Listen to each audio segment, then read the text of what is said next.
इस शरीर को पीड़ा पहुंचना उनका विधान है, तो करोड़ों सुख से भी बढ़कर वो दुख हमारे लिए वंदनीय है, वांछनीय है। क्योंकि मेरे प्रभु ने दिया है ना, प्रभु का दिया हुआ हर विधान मेरे लिए परम सुखद, प्रेमी के द्वारा किया हुआ हर विधान प्रेमी अपार सुख मिलता है। बस हमारे अंदर शरीर से प्रेम होने के कारण फिर प्रभु के प्रति हमारा भाव गड़बड़ होने लगता है कि आपने तो हमें इशारा किया था कि ले जाना हो, भाला मरवा दिए, लाठी मरवा दिए, भाई ये करवाना था क्या आपको? नहीं ले जाएंगे महाराज हम आपको, अभी तो रास्ते में आए तो आपने हमारे हाल, बूढ़े आदमी इतना पिटवा। बड़े लीला में आए, इनकी लीला में मस्त रहो। ये अपनापन आपके हृदय में ऐसे भर देंगे कि ना शरीर से अपनापन रह जाएगा, ना भोगों से रह जाएगा जो हमारे बंधन कारक दुख देने वाले हैं। इसलिए हमारी ये बातें समझ में नहीं आई। कोई हमें पतित कहे, पाखंडी कहे, नीच कहे, पीटे, हम चुपचाप सह लें, इतना तो नहीं सहेंगे। तो जहां पहुंचना है यही अग्नि आपको ऊपर चढ़ाती है। देखो, जहां हमें ऊंचाई पर चढ़ना है उसके लिए हमें पावर चाहिए। जब हम किसी को गाली देते हैं, किसी का अमंगल मनाते हैं, तो हमारी अध्यात्म ऊर्जा शक्ति नष्ट होती है। जब हमें कोई गाली देता है, हमें कोई दंडित करता है, तो हमारी ऊर्जा शक्ति बढ़ती है, और ऐसे बढ़ती है कि हमें ऊंची भूमिका पे पहुंचा देती है। जैसे कोई वस्तु ऊपर भेजनी हो तो नीचे प्रज्वलित ऊर्जा चाहिए, अग्नि, वो उसे पोषण ऊपर की तरफ बढ़ाती है। तो ये जो हमें प्रतिकूलता अग्नि मिलती है, ये हमें ऊपर उठाने के लिए मिलती है। पर हमारी सोच सही ना होने के कारण, गुरुजनों के वचनों में विश्वास ना होने के कारण, भगवान के मंगल भवन विधान पे विश्वास ना होने के कारण, मुझे लगता है जलन क्यों दे रहे हैं, नहीं देना चाहिए। यही तो इसकी बुद्धि में बैठ के हमें गाली दे। सच्ची मानिए, कई जगह ऐसा देखा है कि भगवान ने प्रतिकूलता देकर के ऊंचाई पर चढ़ाया है। अगर प्रतिकूलता ना देते तो राग में फंस जाते। जहां हम राग में फंसने के लिए कहीं सोचा कि कोई तो मेरा है, वही ऐसी प्रतिकूलता का आचरण कि जिससे लगने लगा नहीं प्रिया, जो आपके सिवा कोई नहीं, आपके सिवा। सच्ची मानिए, वो ऐसे दुलार करके हमें बचाती हैं, नहीं तो हम फंसे फंसाए। दूसरी बात, जब हमने प्रभु को अपना जीवन दे दिया, शरणागति का मतलब है तनु वांग मनोभीर अमलय सोहम तविवासिता। मेरा शरीर, मेरी वाणी, मेरा मन और मैं स्वयं आपका बिका हुआ दास।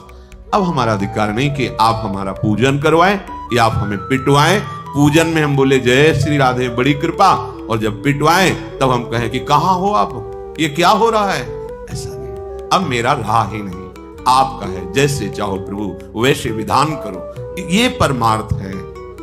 अगर ज्ञान से देखो तो जैसे अपने दांत से अपनी जबान कट जाए तो हम किसको दंड देंगे, अपने हाथ से अपना शरीर पीड़ित हो जाए हम किसको दंड देंगे, क्योंकि मेरा ही हाथ है। ऐसे ही आत्मस्वरूप शब्द, तो वहां में सब। अगर हम सहना नहीं सीखेंगे तो भक्ति में आगे नहीं बढ़ेंगे। सहित सहित बाढ़े भगति, गृह तन गुरु हितगार। हमको सहना है, हमारी कच्चाई है। यदि हम नहीं सह पाते हैं तो उस कच्चाई की स्थिति में भी कह रहे हैं, अंतः क्लेश मतीव दुस्सह तरम प्राप्नोति नाना विधि। नाना विधान से कोई तुम्हारे अंतःकरण में दुष्चय माने सह नहीं सकते। इतनी कोई पीड़ा दे रहा है तो भी तुम्हें सोचना है क्या, इसे बच जाओगे।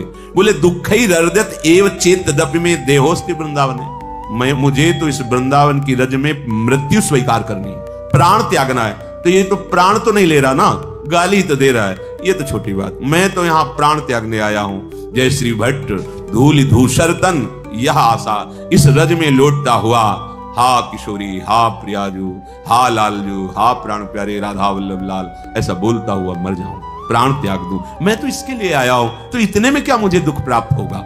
अगर स्थिति नहीं है तो भी मुझे इस भाव से सहना है। मानो तुम्हारा वृंदावन में शरीर त्यागने का भाव नहीं, तो जैसे कोई तुम्हें फंसा के गाली दे के रोकना चाहे और तुम्हारे पास बहुत कीमती रुपए स्वर्ण आदि हो, तो आप फिर चुपचाप भागोगे कि अब मुझे किसी तरह अपने को बचा के निकलना है। बस ऐसे ही तुम्हें निकलना है। तुम्हें बहुत कीमती मिल गया राधा नाम, सतत स्मरण करने का सौभाग्य, परमार्थ का मार्ग, आंतरिक ऊर्जा शक्ति का वर्धन करने वाला अध्यात्म मार्ग, बचा के निकल जाओ। ये लुटेरे हैं तुम्हारी अध्यात्म शक्ति को लूटने के लिए, तुम्हारे हृदय में क्रोध पैदा करके, दुर्वचन बुलवाने के लिए, स्थिति को भंग करने के लिए ये नाना विधान से ऐसी दुष्टता करेंगे। पर तुम्हें अपने को बचाना है किसी भी भाव में। जब तक विचार नहीं करोगे तब तक बच नहीं सकते। उसका विचार करने लगोगे तो बच नहीं पाओगे। जो कटुवचन बोलता है, दुर्वचन बोलता है, अपमान कर रहा है, वो बेचारा अज्ञानी हो तो मरा हुआ है। केवल दिखाई दे रहा है जीवित प्राण चल रहे हैं, जिसके हृदय में भक्ति नहीं, सत्य नहीं, धर्म नहीं, जितेंद्रियता नहीं, भगवत प्रियता नहीं, वो क्या जीवन। आपको विचार के द्वारा अपने आप को बचाना है। श्रीपाद कह रहे वागवाणा प्रपतंतु मरमसु सतम पाद प्रहारा शिरो। कोई लात मारे, पाद प्रहारा, फिर भी नहीं देखा। ये हमने आंखों से देखते। हरगोविंद जी के पांडाल में पहले रासलीला होती थी, बहुत समय बदलता जा रहा है। श्री स्वामी राम स्वरूप जी का पांडाल, हरगोविंद जी, ये तो सिद्ध रास की स्थल। श्रावण भर तो महीने भर धूम मची रहे, और फिर ऐसे होते रहते थे अनुष्ठान रास के। तो बहुत रास रंग जमा हुआ था शाम का समय। एक अवधूत महात्मा कहां से आए थे कुछ पता नहीं, दिगंबर, कोई कपड़ा शरीर में नहीं, वो सबसे पीछे खड़े होकर रास बिहारी को ऐसे ताक रहे। पता नहीं कौन से दिमाग का वो व्यक्ति था, बूट पहने हुए, पैंट शर्ट ऐसा, जैसे अच्छे कपड़े पहने हुए, मारी लात पीछे से उनके, तो अचानक लात प्रहार उनसे गिर पड़े। फिर संभाल के ऐसे देखे, वो 2-4 लात, कोई रोक नहीं रहा था, 2-4 लात मारे। संसारी आदमी, वो सोच रहा था नंग धड़ंग सब यहां कैसे खड़ा है, ऐसा ना जानता होगा या जो भगवान की प्रेरणा हो। वो एक बार उसको देखा नहीं कि किसने मारता है, हम यही देख रहे। एक बार भी लौट के नहीं देखा कि कौन मार। जब 2-4-6 बार बराबर ऐसे लात, मुड़ गए और मुड़कर चल दिए, और फोगला की तरफ ऐसे मुड़कर नहीं देखा उन्होंने, उसको मुड़ के नहीं देखा जो मार रहा। बार बार हृदय बलिहार जाता था। धन्य है, इतनी महान स्थिति इस महापुरुष की है कि शरीर राग रहित, मतलब दिगंबर हो जाना कोई बड़ी बात नहीं है, लेकिन शरीर राग रहित अगर स्थिति ना होती, वास्तविक दिगंबर है, पांच भौतिक स्थिति से ऊपर है वो। नहीं तो ऐसा तो हो ही जाता है ना भाई, 1-2 लात तो चलो ठीक, ये बार बार आप मार रहे हो, क्या बात है, क्या बात है, आप क्यों मार रहे हो? प्रश्नोत्तर, मौन, देखा भी नहीं। ये वास्तविक भागवतिक स्थिति ऐसी ही होती है। सतम पाद प्रहारा शिरो। कांप जाओगे बात सुन के, नहीं ऐसा लगेगा, ऐसा कैसे हो सकता है, ये तो बहुत ही, हाँ, अपने लिए कठिन है, लेकिन प्रभु की कृपा से कुछ दुर्लभ नहीं। हृदय में आपके वो स्थिति दे देना, कुछ दुर्लभ नहीं। 5 वर्ष के प्रहलाद जी हैं, ऐसी बड़ी स्थिति के महापुरुष है, पूछो मत। कितना विरोध त्रिभुवनपति कर रहा, पर कोई भय नहीं, डरो मत। भगवान जिस मार्ग में चलाते हैं वैसी सामर्थ्य भी देते हैं, उन्हीं की सामर्थ्य से होता है।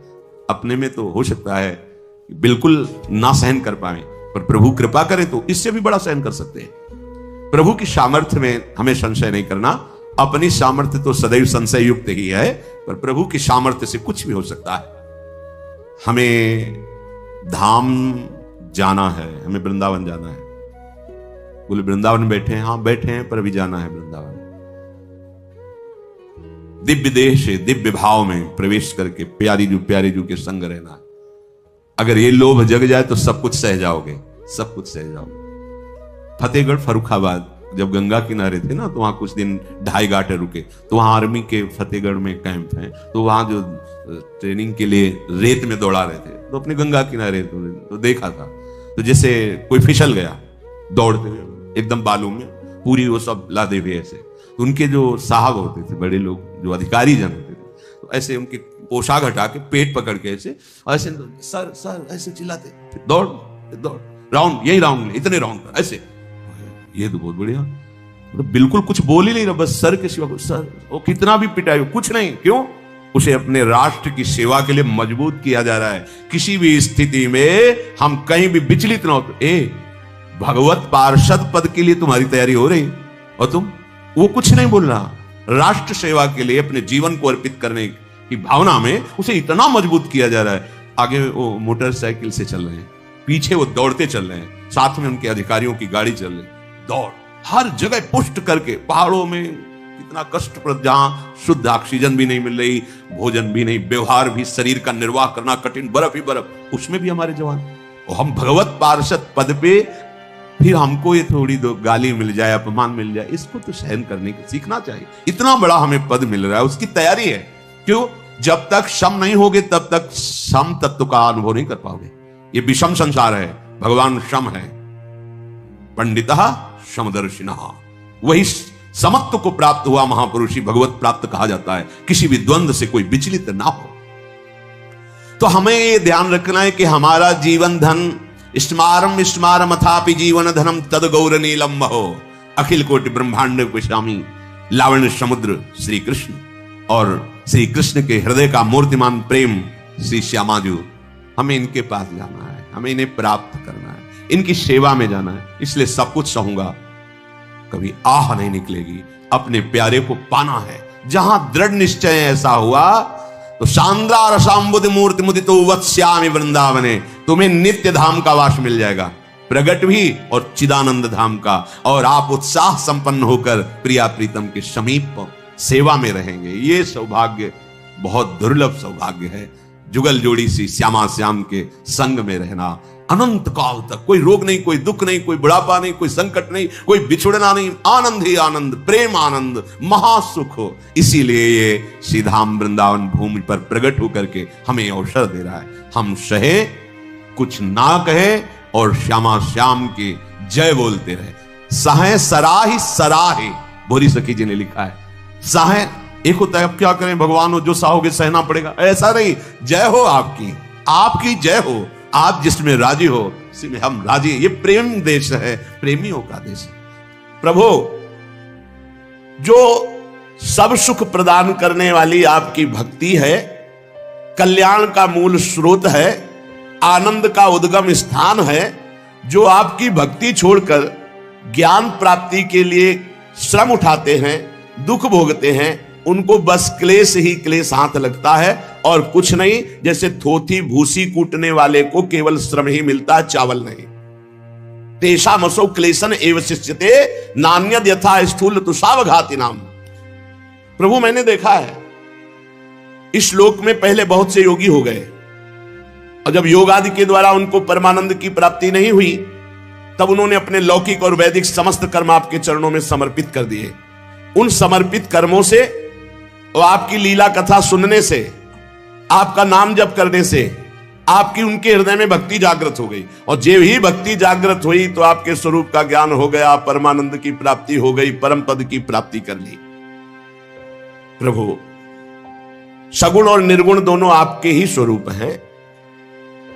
निर्गुण स्वरूप की महिमा इंद्रियों का प्रत्याहार करके शुद्धांतकरण से जानी जा सकती है।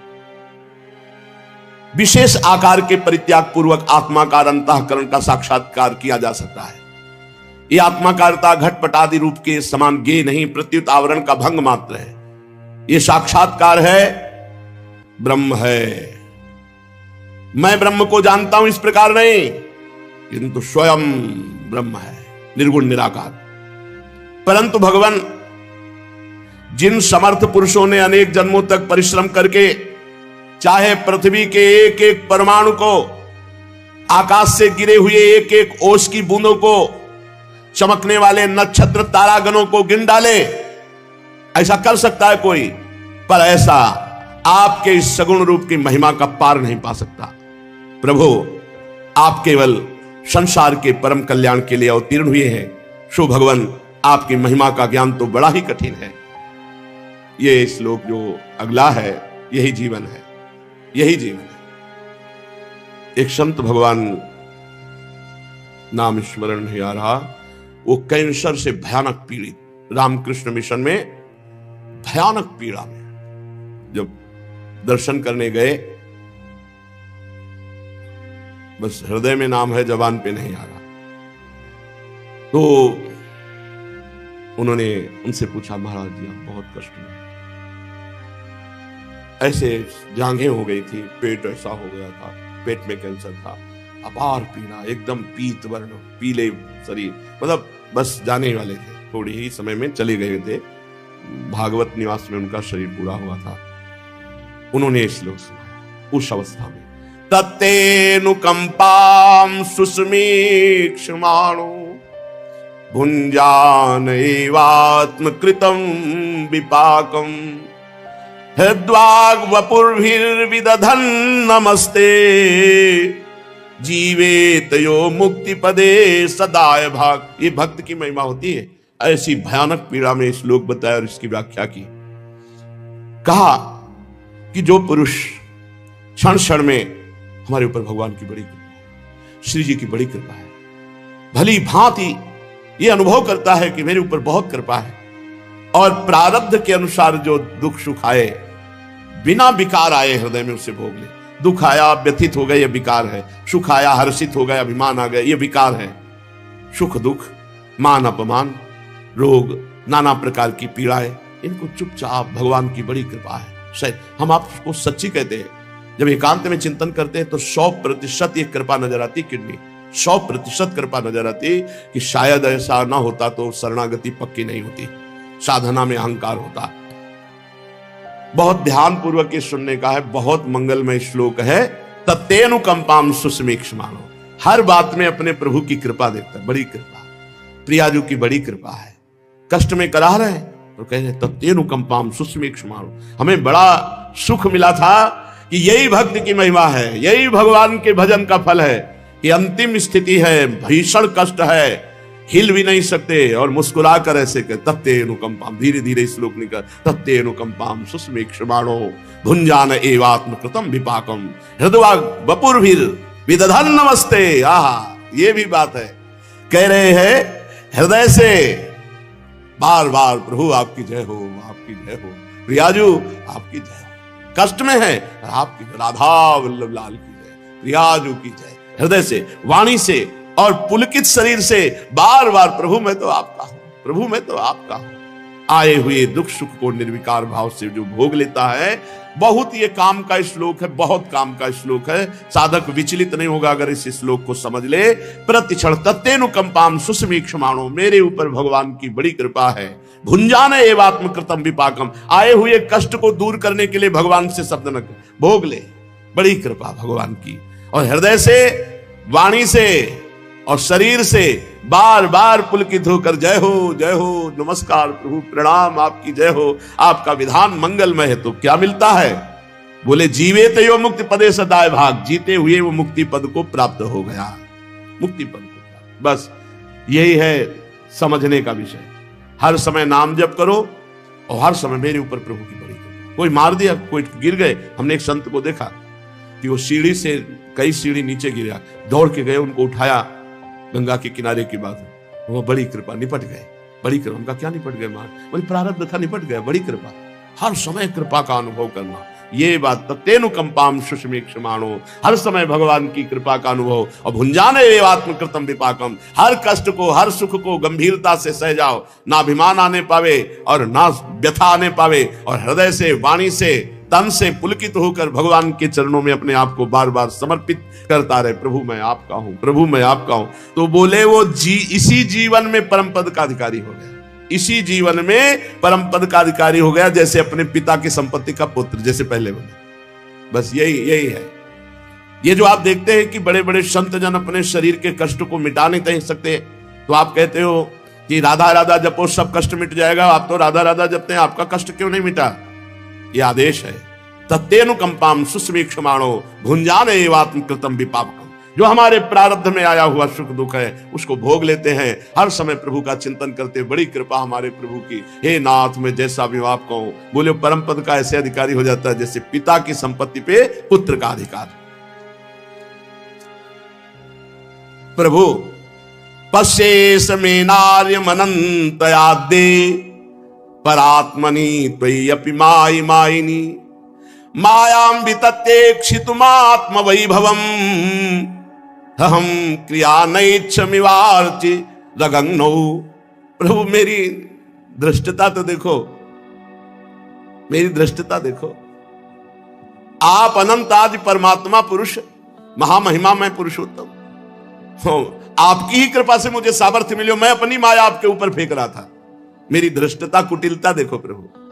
मैं अपनी माया का प्रभाव दिखाकर, आपको यही होता है जब इष्ट और गुरु कृपा होती, कुछ सद्गुण, कुछ महिमा आते हैं तो अपने को श्रेष्ठ समझ लेता है और ये नहीं जानता कि जिनकी कृपा से आए उनके ऊपर हम क्या रुआब दिखाएं।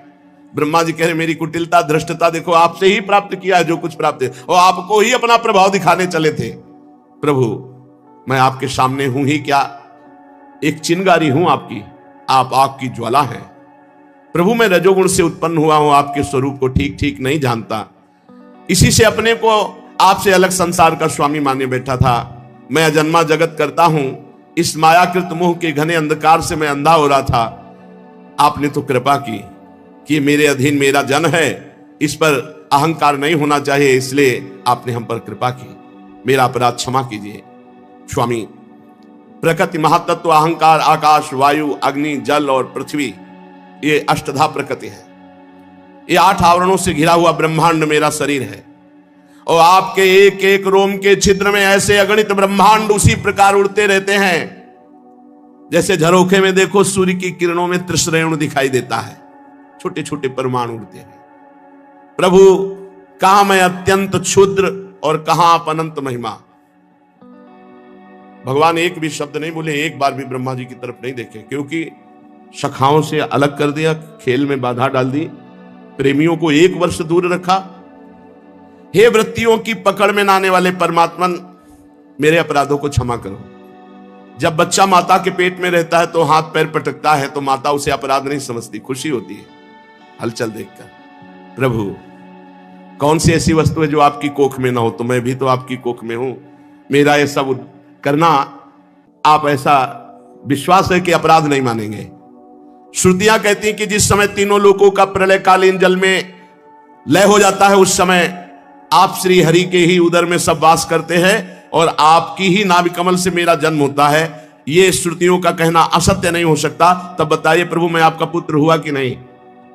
प्रभु, आप समस्त जीवों की आत्मा हैं, इसलिए आप नारायण, नार जीव अयन, आप समस्त जगत के जीवों के अधीश्वर, इसलिए आप नारायण। आप समस्त लोगों के साक्षी हैं, इसलिए नारायण। नर से उत्पन्न होने वाले जल में निवास करने के कारण जिन्हें नारायण कहा जाता है, वो नारायण आपके एक अंश हैं। भगवान, यदि आपका वो विराट स्वरूप सचमुच जल में था, तो मैं 100 दिव्य वर्ष तक कमलनाल पकड़कर उतरता रहा, मुझे क्यों नहीं मिला? और जब तपस्या की तो मेरे हृदय में ही प्रकाशित हो गया, और फिर पुनः अंतर ध्यान हो गया, पुनः दर्शन में नहीं आया। माया का नाश करने वाले प्रभु, दूर की बात कौन करे, अभी इसी अवतार में आपने बाहर दिखने वाले जगत को अपने में दिखा दिया। जब माता आपको दुग्ध पान करा रही थी तब दिखा दिया, जब रज के लिए डांट रही थी कि मिट्टी खाई तब आपने मुंह खोल कर दिखा दिया। प्रभु, इस संपूर्ण विश्व आपके उदर में विराजमान है। उस दिन की बात जाने दीजिए, आज ही लीजिए, क्या आज आपने मेरे सामने अपने अतिरिक्त संपूर्ण विश्व को अपनी माया का खेल नहीं दिखाया? आप अकेले फिर संपूर्ण ग्वाल बाल, बछड़े, छड़ी, चीके, बंसी, सिंगी सब आप बन गए। उसके बाद मैंने देखा कि आप सब ऐश्वर्य रूप हो गए, और उसके बाद देखा कि मैं ब्रह्मा, महादेव आदि सब तत्व उनकी सेवा कर रहे हैं। आपने अलग अलग उतने ही ब्रह्मांडों का रूप धारण किया, परंतु अब आप केवल अपरिमित अद्वितीय ब्रह्म रूप से ही शेष है। जो लोग अज्ञान के कारण आपके स्वरूप को नहीं जानते, उन्हीं को आप प्रकृति में स्थित जीव के रूप में प्रतीत होते हैं। उन पर अपनी माया का पर्दा डाल करके सृष्टि के समय मेरे ब्रह्मा, पालन के समय विष्णु और लय के समय, संहार के समय भगवान महादेव का रूप आप धारण करते हैं। प्रभु, आप सारे जगत के स्वामी और विधाता हैं। अजन्मा होने पर भी आप देवता, ऋषि, मनुष्य, पशु, पक्षी, जलचर आदि योनियों में अवतार ग्रहण करते हैं, इसलिए कि इन रूपों के द्वारा दुष्ट पुरुषों का घमंड तोड़ दे और संत पुरुषों पर कृपा करें। आप अनंत परमात्मा और योगेश्वर हैं। जिस समय आप अपनी योग माया का विस्तार करें, उस समय त्रिलोकी में कौन ऐसा ज्ञानी है जो जान सके कि आप कब, कहां, किस लिए, क्या करना चाहते हैं? इसलिए नाथ, ये संपूर्ण जगत जो दिख रहा है, ये ऐसा नहीं है, यह सत्य है। आप ही आप सत्य है। आप परमानंद स्वरूप, परम ज्ञान स्वरूप, अनंत हैं। ये माया की आकृतियां सत्य नहीं है, इनमें जो विराजमान परमात्मा है वो सत्य है। प्रभु, आप एकमात्र सत्य हैं, क्योंकि आप सबकी आत्मा हैं। आप पुराण पुरुष होने के कारण समस्त जन्मादि विकारों से रहित है। आप स्वयं प्रकाश है। देश काल वस्तु ये सब पर प्रकाश है। आप स्वयं प्रकाश है, इनके प्रकाशक है। आप अविनाशी नित्य कारण है। आपका आनंद अखंडित है। आप में ना तो किसी प्रकार का मल है और ना अभाव है। आप पूर्ण है, एक हैं। समस्त उपाधियों से मुक्त होने के कारण आप अमृत स्वरूप हैं, और यही स्वरूप समस्त जीवों का अपना स्वरूप है। ये बात, जो भगवान का स्वरूप है वही समस्त जीवों का स्वरूप है। कैसे प्राप्त होता है यह स्वरूप? गुरु रूप सूर्य से उनकी आराधना करके तत्व ज्ञान रूपी दिव्य दृष्टि प्राप्त होने पर फिर ये रूप नहीं देखते, फिर तत्व देखता है। इस झूठे संसार सागर को पार कर जाते हैं। हे प्रभु, जो पुरुष परमात्मा को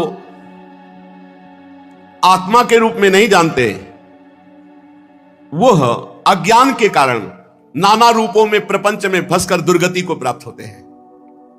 जो भगवान का स्वरूप वही जीव का स्वरूप, ये बिल्कुल परम सत्य है, बिल्कुल इसमें कोई संशय नहीं। बहुत से शास्त्रों का स्वाध्याय करके और इस मार्ग पे चल के, और ब्रह्मा जी बोल रहे हैं, जैसे रस्सी का भ्रम तब तक बना रहता है, रस्सी का भ्रम क्या है, सांप, जब तक उस पर प्रकाश ना पड़े, ऐसे ही जड़ चेतन के रूप का भ्रम बना रहता है जब तक ज्ञान का प्रकाश हो। जहां ज्ञान हुआ, बहुनाम जन्मनावंते ज्ञानवान माम प्रपद्यते वासुदेवा सर्वमित सा महात्मा शुद्ध। जहां ज्ञान हुआ तो अब रस्सी दिखाई दी, सांप नहीं। खत्म भय। संसार भय देने वाला तब तक है जब तक सब में भगवान नहीं दिखाई दे रहे। प्रभु, ये बंधन और मोक्ष दोनों अज्ञान है, बिल्कुल सत्य है। बंधन हुआ ही नहीं तो मोक्ष किस बात का, बस जानकारी करनी है, यही जानकारी करनी है। जड़ चैतन्य ग्रंथ पढ़ गई और यद्यपि मृषा छूटति कछने। तो इसमें कह रहे हैं अज्ञान संज्ञौ भवबंध मोक्षौ दो नाम नान्योस्तु ऋतज्ञ भावात्। बंधन अज्ञान है तो मोक्ष ये भी अज्ञान है। कैसे कोई मानेगा? अगर शास्त्र पढ़े नहीं है तो समझ में नहीं आएगा। अज्ञान संज्ञौ भवबंध मोक्षौ दो नाम नान्यो स्थिरितज्ञ भावात्। जब गांठ ही नहीं पड़ी तो खुलना भी तो झूठा हुआ, जब बंधा ही नहीं तो मोक्ष भी तो झूठा हुआ। वेदांत का श्रवण नहीं हुआ, मनन नहीं हुआ, चला नहीं तो इस बात को। अज्ञान संज्ञौ भवबंध मोक्षौ जे ही जाने जग जाए हेराई जागे जथा स्वप्न भ्रम जाई। जग जाओ, कोई काम क्रोध लोभ मोह मद मत्सर आप में नहीं है, न थे न रहेंगे, ये अंतःकरण धर्म में है। तुम इसके साक्षी दिव्य चैतन्य घन निर्मल थे, निर्मल हो, निर्मल रहोगे। तो यही ज्ञान होना है। कोई नहीं बंधन है, न कोई मोक्ष है। यद्यपि मृषा छूटति कठिन अज्ञान संगो भवबंध मोक्षो दो नाम नान्यो स्थिति तक। बड़ा अमृतमय शब्द है। अजस्य चित्त्यात्मन केवले परे विचार माणे तरणावी वाहनी। बहुत सुंदर, बहुत सुंदर। ये तरणावी वाहनी अजस्य चित्त्यात्मन केवले परे। भगवान, ये संसार का बंधन और मोक्ष दोनों नाम अज्ञान से ही कल्पित है। वही जीवन बंधन और जीवन मुक्तता, देखो यही प्रमाण दे दिया।